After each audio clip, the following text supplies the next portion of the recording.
Bianca. Je suis avec Carmen Campo de Real, and I'm going to be asking her a few questions about her process and her art today. So are you ready to start? D'accord. Okay. So how has Verbier influenced your relationship with the environment? Verbier m'a appris la distance parce que la montagne ne se contemple pas, elle vous traverse dans son être. Et elle est à la fois titanesque, extrêmement vulnérable et c'est une apparence parce que profondément ça vous attaque. Et aujourd'hui il y a des problèmes très graves en montagne, il y a plus de glaciers, il n'y a plus de saison, ça se fragilise. Je sais que c'est des concepts abstraits pour beaucoup de monde, mais en fait moi ça me bouleverse. Je cherche une respiration, je cherche une réalité. Et c'est ce que je trouve dans la poésie. Donc moi, ce que m'a apporté Verbier, c'est vivre dans la nature et puis nous dire que nous venons d'elle et que paradoxalement, cette nature, on l'a détruit. Je suis absolument, comment vous dire, très honorée d'être en face de cette beauté qui est vertigineuse. Ça me semble impossible à ignorer et puis je suis très très contente d'être là. Voilà. And during your residency, how did the local environment influence your process? J'ai été très, comme je vous disais, extrêmement influencée par les saisons.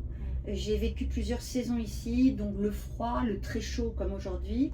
J'ai beaucoup marché, j'ai beaucoup observé, j'ai vu les rythmes, des transcendances que je dirais presque holistiques ici.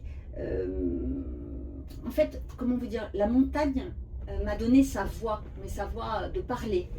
Donc en fait, je suis comme un canal qui essaye de respirer avec elle, de réparer et d'avoir des ruptures. Ah, d'accord. And ultimately, what impact do you hope your work will have on the public? Alors moi, sur l'installation qui est faite là, c'est une cabine. Donc déjà dans cette cabine, on peut s'asseoir, on peut réfléchir, on peut méditer. Et j'ai des panneaux que j'ai fait en graphisme sur l'eau et sur la montagne. Donc il y a 2 poèmes sur les faces latérales. Écoutez, moi ce que je veux, c'est inviter à ralentir. On doit ralentir notre vie, on doit trouver une résonance personnelle à ce qu'on aime. On doit avoir le courage un instant de se dire qu'on est issu de ces éléments, de la montagne, et puis que chacun à sa petite échelle atteindra son but.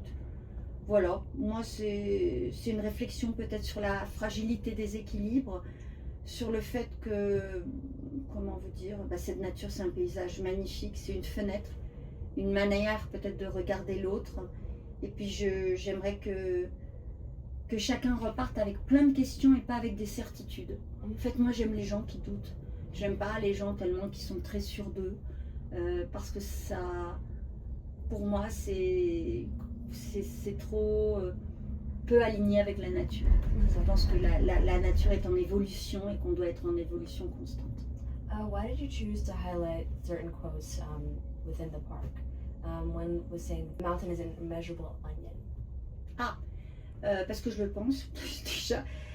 La montagne, on n'a jamais un seul regard sur la montagne. Donc la montagne, c'est vraiment plusieurs couches. Et ces plusieurs couches, elles peuvent être végétales, humaines, spirituelles, climatiques. Et c'est ce que je voulais montrer.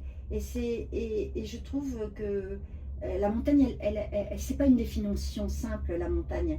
Ça demande beaucoup d'humilité, beaucoup d'attention renouvelée, beaucoup de silence. Parce que la montagne, elle va commencer à vous parler quand vous rentrez dans une autre dimension. Et c'est peut-être cet apprentissage en fait, qui a accompagné cette résidence. D'accord. And the last quote where you said, "And cascade to give with all my being to say thank you." Je pense que la gratitude dans la vie, c'est une forme d'engagement. Et ça invite à une contemplation, mais aussi à une responsabilité. Il ne faut jamais perdre l'émerveillement. Et je pense que dans la poésie, qui naît justement ici à Verbier, il y a une beauté d'habiter le monde autrement. Et l'eau, pour moi, incarnait vraiment le ressenti de ce territoire. C'est un symbole de partage, de générosité. Et puis surtout, ça nous fait rappeler qu'une chose, c'est qu'on est tous vivants. D'accord. And what role does your coat play in your performance?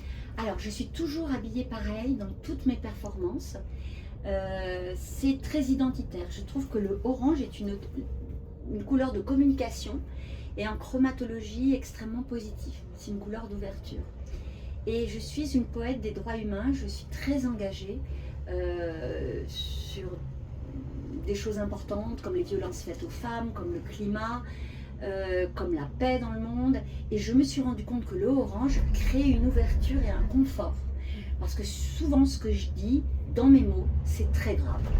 Et même si j'utilise la versification, parce que ma poésie est en versification classique, donc il y a tout ce travail de vers, de rimes, de césure à l'hémistiche, c'est un travail très mathématique et très musical. Je trouve que le orange, moi je suis confortable et j'espère que vous êtes confortable. Merci beaucoup. Merci à toi, à plus. Au revoir.